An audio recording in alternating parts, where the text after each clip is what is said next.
Julien Québec, bonjour. Bonjour. Un grand merci d'avoir accepté l'invitation d'Afringale Culturelle. On est ravis de vous rencontrer. Alors nous, c'est la première fois. Vous commencez à faire bien votre petit trou parce que sur Internet, il y a pas mal de vidéos sur YouTube. Vous êtes chroniqueur sur France 5. On voit un petit peu partout aussi en librairie. C'est votre 5e livre, si je me trompe pas. Absolument. Aujourd'hui, donc en actualité, c'est Bien-être naturel chez Solar. Quelle était l'idée de ce livre au départ? Pourquoi en faire un 5e?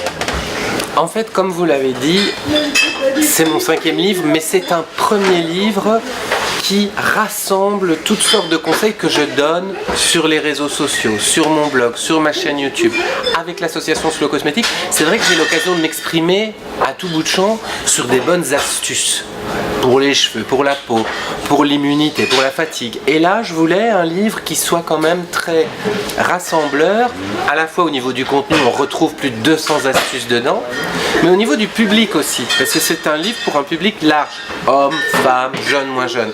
Donc c'est vrai que c'est mon 5e livre, mais c'est un livre très différent des autres. La famille, j'ai l'impression. Ah ben carrément, parce que les bébés, les enfants sont exposés aujourd'hui à beaucoup de molécules synthétiques dont on connaît mal les effets au long terme. Beaucoup de mamans ont envie de les éviter.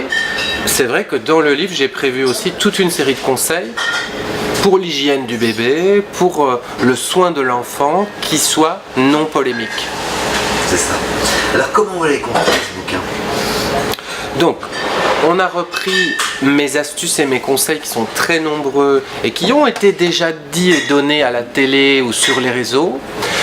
On les a rassemblés et puis moi j'ai voulu les rassembler par thème, c'est-à-dire que vous allez avoir toute une série d'astuces beauté, parce que c'est vrai qu'en tant que cosmétologue et aromathérapeute, c'est ma spécialité, la cosmétique, la beauté. Mais il n'y a pas que ça, on a aussi rassemblé toutes les astuces forme et santé, en sachant néanmoins que je ne suis pas médecin et que je ne veux pas l'être. Mais c'est vrai qu'il y a des solutions de santé au naturel qui sont intéressantes, même pour la médecine conventionnelle. Et puis, à côté de la beauté et de la santé, il y a aussi beaucoup d'astuces pour le quotidien des familles. Ça va de comment désodoriser la cuisine à des petites astuces pour commencer sa journée sans être fatigué. Ouais, alors ça c'est pas mal hein, dans le quotidien. Oui. Surtout dans notre quotidien à nous. Commencer alors qu'on est déjà à plat. C'est problématique. Eh bien, il y a la réponse dans le bouquin, on les laissera la trouver. Moi j'ai bien aimé aussi la partie où le bien-être commence dans le placard. Oui, voilà. En fait, je pense qu'après toutes ces années de blogging et d'interviews, ma mission c'est de lancer une alerte, de dire vous savez, il ne faut pas toujours chercher compliqué quand vous avez quelque chose de simple et de naturel à la maison. Pour autant que ce soit étayé, un remède de grand-mère, il a tout à fait sa place dans votre quotidien. Et c'est vrai que les remèdes de grand-mère, on les fait avec l'huile d'olive, avec le bicarbonate de soude, avec du miel. Il y a beaucoup de choses à dire sur ces ingrédients qui ont l'air désuets ou anecdotiques, alors qu'en fait, pour la forme et la beauté, ils ont de vrais atouts. Donc j'ai voulu les documenter et les mettre en pratique dans des recettes. Quels sont les produits qui sont à éviter? Alors les produits qui sont à éviter, si vous me le demandez à moi, c'est tous les cosmétiques conventionnels qu'on vous vend comme étant extraordinaires, des formules très chères avec un actif star et qui en fait ont pris un tout petit peu de poudre de perlimpinpin très noble, très star et ils l'ont noyé dans un océan de pétrochimie et de plastique. Ça, je trouve que ces produits-là que vous trouvez en parfumerie, dans certaines pharmacies ou en supermarché sont à éviter.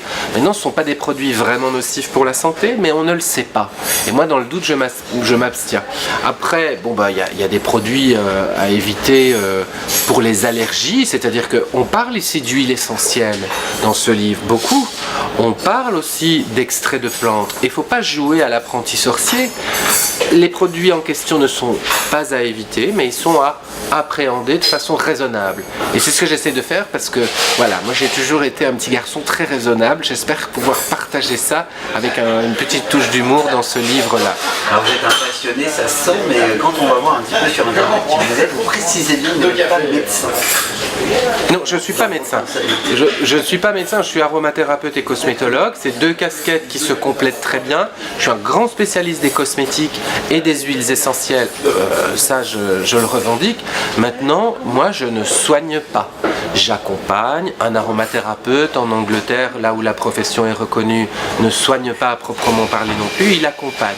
Et je pense que dans le monde dans lequel on vit, qui est quand même un monde où il y a beaucoup de cynisme et d'humour noir, la bienveillance, l'accompagnement, c'est des valeurs qui portent, et c'est ça aussi que j'ai voulu faire passer à travers ce livre. Alors, vous êtes un gars.